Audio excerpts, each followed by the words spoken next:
Hello everyone, I welcome you all in this new video tutorial of chapter 3, pair of linear equations in two variables. So let's write down the heading first. It is chapter 3 of your NCERT book and the name of the topic is pair of linear equation in two variables. The topic heading is too big, right, this much big, but the chapter is not so much difficult. It is a very easy chapter and we'll go through my lecture one by one and you'll be able to understand that what is this chapter all about. Okay guys, so first let's we understand what is the meaning of this title. This title. ठीक है, इतना big है ना, तो सबसे पहले आप समझिए what is the pair. You very well understand, mother plus father pair है, ये है ना, हमारे मम्मी डैडी पेयर है, right. My brother and me, brother and sister, ये भी क्या है, पेयर है. Get it. So to make pair I want two person. To make pair I want two persons. Similarly in mathematics, to make pair I want two equations. So this is pair. Now linear and equation. You very well know that if I will write any expression like this, x, y लिखते हैं, पहले इसको पूरा रब कर देते हैं. Suppose मैंने ऐसे कुछ लिखा, so you can say that ma'am this is an expression. This is an expression, but if I'll write is equals to 0, then it is an equation. Why so? Because this particular line contains left hand side, right hand side, and in between this left and right is equals to. ठीक है? So to make the equation I want left hand side, right hand side and equals to. This right hand side can be any number, a 0, anything, but here the term I have used is linear, so this power 2 will not come, right? This power 2 will not come. Here we will discuss the equation likewise, like 2x plus of 3y is equals to 5. ठीक है? You can very well see that the maximum power of x and y is how much? 1. This kind of equation is known as linear equation. Again I'm telling you why so it is equation, why I'm not writing it like this, 2x plus 3y minus of 5, because if I will write like this is only an expression, ठीक है, and a statement. But whenever you will write it like equals to some left hand side value, some right hand side value, and equals to in between the two left hand side and right hand side, then and only then it is an equation. Okay. Now two variables x and y, the equation I'm using over here, the variable I'm using over here are known as variables. So inside this chapter I will use two kind of variable, x and y. That's why it is two variable. Okay. So the whole concept is based on pair of linear equation in two variables. The first thing is we should have any practical problem so that we can approach this chapter very easily. So let's have one problem, one basic problem. So tell me, आप सभी Disneyland गए हैं क्या? Disneyland you understand? एक मेला short of लगता है, वहाँ पे बहुत सारे झूले आए होते हैं, बहुत सारे गेम्स आए होते हैं, ठीक है. So one of my friend, one of my student, Aditi went there. Aditi went to a Disneyland. Okay, Aditi went to a Disneyland, and in the Disneyland she had two kind of games. First is giant wheel and second is hoopla. This is the name of game and this is the jhula. Giant wheel you very well know, I guess, a big jhula जिसे मैं कभी नहीं बैठती हूँ because मेरे को बहुत ही डर लगता है. But I know this time बच्चे नहीं डरते हैं, वो बिल्कुल अगर डिज्नीलैंड में जा रहे हैं तो जायंट व्हील आप लोग का फेवरेट होता है. I very well know, but मेरा फेवरेट नहीं है. I am very scared of giant wheel, मैं तो देख भी नहीं पाती हूँ उसको. ठीक है. So she went to Disneyland and she want to get into giant wheel and she want to play hoopla. ठीक है. अब ये है कि मेरे को एक कंडीशन दी गई है दैट जितने भी टाइम वो जायंट व्हील में जाती है ना, जितने भी टाइम वो जायंट व्हील में जाती है उसका जस्ट हाफ टाइम वो हुपला प्ले करती है। ठीक है, मैंने पहली कंडीशन ऐसे बोला कि अदिति जो है वो जितनी time she went to giant wheel उसका half time she played hoopla. ठीक है, तो मैंने उस कंडीशन को इस तरीके से लिख दिया। One more thing is given inside this example that she to go in to had a giant wheel trip, she need to pay ₹3 for a giant wheel trip. Okay, she need to pay ₹3, and to play hoopla she need to pay ₹4.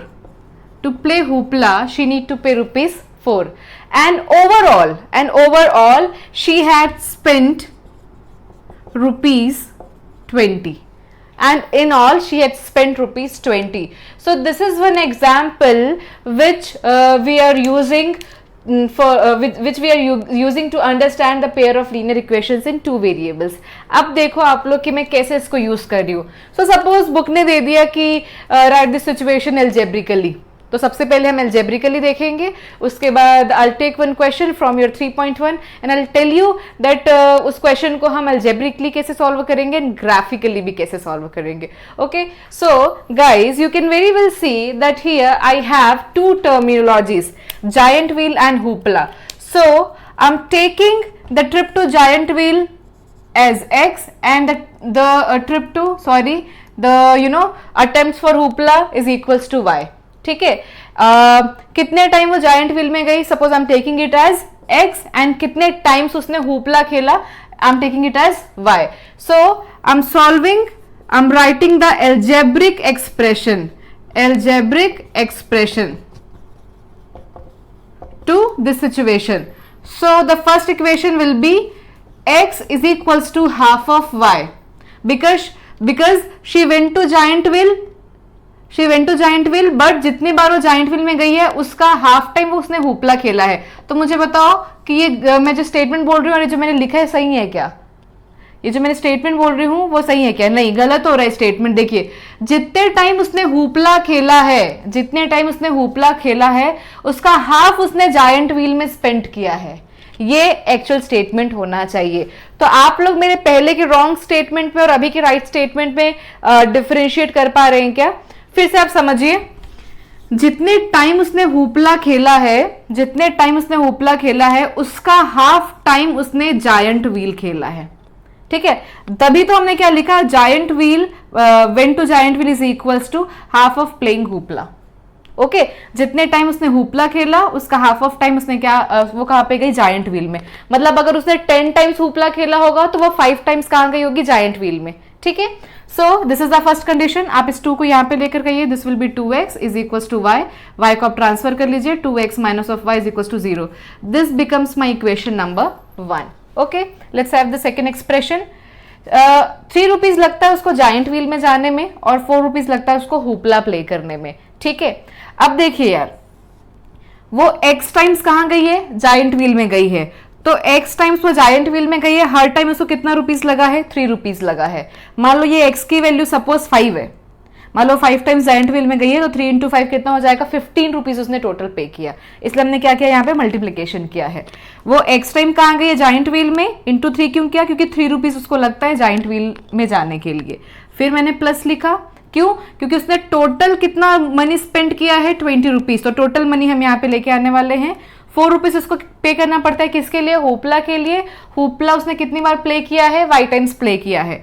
तो 4 into Y, और ये total expenditure हो गया ना उसका. इतना पैसा उसने जायंट व्हील के लगाया, इतना पैसा उसने हुपला के लिए लगाया, और इन ऑल उसने कितना पैसा स्पेंड किया? ₹20. तो देखिए, ये भी रुपीस है, ये भी रुपीस है और ये भी रुपीस है. तो guys, I want to tell you one very important thing कि कभी भी हम इक्वेशन लिख रहे हैं, so that time the left hand side and the right hand side unit should be same, है ना? Unit should be same. How?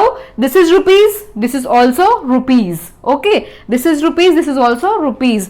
So the unit on the both side of the equation should be same. It is my equation number 2. तो आपने देखा मैंने एक normal situation लिया, मैंने अपनी किसी स्टूडेंट अदिति को मैंने कहाँ भेज दिया, डिज्नीलैंड भेज दिया, उसको मैंने कुछ गेम खिला दिए, कुछ मैंने कंडीशन दे दिया, उसको मैंने कुछ पैसे दिए थे, ठीक है। तो उस पर्टिकुलर सिचुएशन से I have find out two equation like this. So this is my equation number 1, this is my equation number 2. You can very well see here it is pair because 1 and 2 two equations are here. Here I have I'm using two variables x and y, that's why it is two variable, and the maximum power of x and y is 1. You can very well see, अगर हम यहाँ पे power में कुछ भी नहीं लिख रहे हैं मतलब ये कितना है, 1 है, that's why it is linear. That's why it is linear. So guys, ये हुआ इंट्रोडक्शन आपके इस चैप्टर का। अगर आपको कुछ भी डाउट होगा तो आप मेरे को कमेंट बॉक्स में कमेंट करेंगे। So let's start 3.1 today. अभी हमने देखा इंट्रोडक्शन क्या होता है आपके इस चैप्टर का, pair of linear equations in two variables. तो 3.1 जो है आपका एक्सरसाइज ना, एक इंट्रोडक्टरी एक्सरसाइज है। वहाँ पे हमें अभी कोई मेथड्स नहीं गिवन है, बस हमको एक कंडीशन गिवन है जहाँ पे one father is talking to his daughter and उसने कुछ कंडीशन बताई है और उस कंडीशन को हमको क्या करना है, एल्जेब्रिकली और ग्राफिकली रिप्रेजेंट करके दिखाना है। So let's have one question and you will be able to understand how to solve the next two questions inside your NCERT. Okay, and those who are not following NCERT they can use any book and they can follow this instruction whatever I am telling over here and they will be able to solve the questions. Okay, so let's start this question. So guys, this is 3.1 question number 1. Aftab tells his daughter 7 years ago. Guys, कभी भी ऐसी बात आएगी 7 years ago, ठीक है, तो मैं बता रही हूँ क्या करना है। आफ्ताब tells his daughter, ठीक है, 7 years ago I was 7 times as old as you were then. अब इन दोनों के एज के बारे में बात हो रही है, ठीक है। तो सबसे पहले कभी भी इस टाइप के क्वेश्चंस आते हैं तो you need to consider the present age of whatever the person, ठीक है। आफ्ताब की एक एज लेंगे हम यहाँ पे और उसकी डॉटर की एज लेंगे। तो हम सपोज करते हैं कि आफ्ताब की जो एज है, Aftab's age is x years and his daughter's age is y years, ठीक है। And these two ages are present age. ये कौन सी एज है, प्रेजेंट एज है। Whenever you will start solving this kind of question आप present age ही लेंगे, ठीक है। तभी तो यार आपको प्रेजेंट का पता होगा, तभी तो आप 7 years ago मतलब 7 साल पहले की बात कर पाएंगे, ठीक है ना। तो यहाँ पे क्या लिखा है, 7 years ago। तो हम पहले कंडीशन बनाते हैं 7 years ago, ठीक है, 7 years ago। Aftab tales his daughter 7 years ago। तो 7 years ago में इन दोनों की एज कैसी हो जाएगी, आफ्ताब की एज हो जाएगी x - 7 और उसकी डॉटर की एज कितनी हो जाएगी, y - 7 years, ठीक है। ये हो गया आफ्ताब का, ये हो गया उसकी डॉटर का। 7 years ago कहने का मतलब है 7 साल पहले। सपोज अभी आप लोग क्लास 10th में अराउंड 15 years के होंगे, सबके सब 15 years। अभी 7 years पहले आप लोग कितने ईयर्स के रहे होंगे, बोलो बोलो, उतना ही ईयर यहाँ पे लिखा हुआ है, ठीक है। काउंट कर रहे हो क्या, 7 8 9 10 11 13 14 15, ठीक है, 8 years के थे सब, वेरी नाइस, गुड, ठीक है। अब देखो 7 years ago, अब उसने क्या बोला आफ्ताब ने, आफ्ताब बात कर रहा है ना, Aftab tales his daughter I was 7 times as old as you were then। 7 times, देखो आई was 7 times as old as you were then, मतलब मैं तुम्हारी एज का 7 times था। तो कभी भी ये जो was या फिर is होता है ना, उसके लिए हम equals to का साइन लगाते हैं। देखिए I मतलब आफ्ताब, was मतलब equals to 7 times मतलब 7, as old as you were then मतलब उसकी डॉटर की जो एज थी वो वाली, ठीक है। थोड़ा इसको सॉल्व कर लेते हैं पहले। x - 7 7y - 49, देन ये हो गया आपका x - 7y एंड 49 यहाँ पे आएगा तो कितना हो जाएगा, 35 है ना। 49 - 7 करेंगे तो सॉरी कुछ गड़बड़ हो जाएगा, 49 और ये 7 करेंगे तो ये हो जाएगा आपका 2 एंड दिस विल बी 42, ठीक है। So this is my one linear equation, ठीक है। One more thing is given, it is x - 7y + 42, ठीक है। One more thing is given 3 years from now। 3 years from now कहने का मतलब है फ्यूचर की बात हो रही है, अभी वाले टाइम से 3 साल के बाद, 3 years from now। तो 3 years from now, 3 years from now, तो सीधी सी बात है आफ्ताब हो गया होगा x प्लस 3 years का, और ये आफ्ताब की एज हो गई, एंड उसकी डॉटर हो गई होगी y प्लस 3 years की, ठीक है, y प्लस 3 years की। तो बोले 3 years from now I shall be 3 years as old as you will be. I मतलब आफ्ताब, शेल मतलब equals to 3 years old as you will be, sorry 3 years old as you will be. Question को थोड़ा recheck करते हैं, question कहीं पे गलत तो नहीं है, 1 मिनट दीजिए, ठीक है, क्वेश्चन पे 1 minute. 3 years old as you will be, I shall be 3 times as old, 3 times है ना, 3 times as old as you will be. तो आप क्या लिखेंगे, 3 times कहने का मतलब है 3 times 3 का मल्टीप्लीकेशन। आप जितनी बड़ी हो जाओगी 3 साल के बाद में मैं आपका 3 times हो जाऊंगा, ठीक है। तो अब अपन क्या करेंगे, इसको भी रिप्रेजेंट करेंगे, it will be x plus 3, 3y, 3 3s are 9, x minus of 3y, this 9 will come over here, तो 3 माइनस ऑफ 9 कितना हो जाएगा, minus of 6 is equal to 0। तो आपको बोला था रिप्रेजेंट द सिचुएशन एल्जेब्रिकली, तो हमें पहला टारगेट कंप्लीट किया, हमने एल्जेब्रिकली अपना equation number 1 and equation number 2 दोनों दिखा दिया है। ओके, यहाँ तक सबको समझ में आ गया है। नाउ मैं सेकंड, मैंने बोला क्या था कि ये इंट्रोडक्टरी एक्सरसाइज है, आपको क्वेश्चन को पढ़ के क्या सोचना है, कैसे प्रोसीड करना है, कैसे हम 2 वेरिएबल्स यूज करेंगे, वो मैं आप लोग को यहाँ पे बता रही हूँ, ठीक है। अभी कोई मेथड यूज नहीं करेंगे, अभी कुछ भी नहीं यूज हुआ है। जब हम 3.2 ऑनवर्ड्स आगे बढ़ेंगे तो there will be many methods, जिसको मैं आपको लोग को आगे की वीडियोस में बताऊंगी। अब द सेकंड पार्ट इज इसको ग्राफिकली भी रिप्रेजेंट करना है, so let's start doing it graphically. थोड़ा सा मैं रब कर देती हूँ,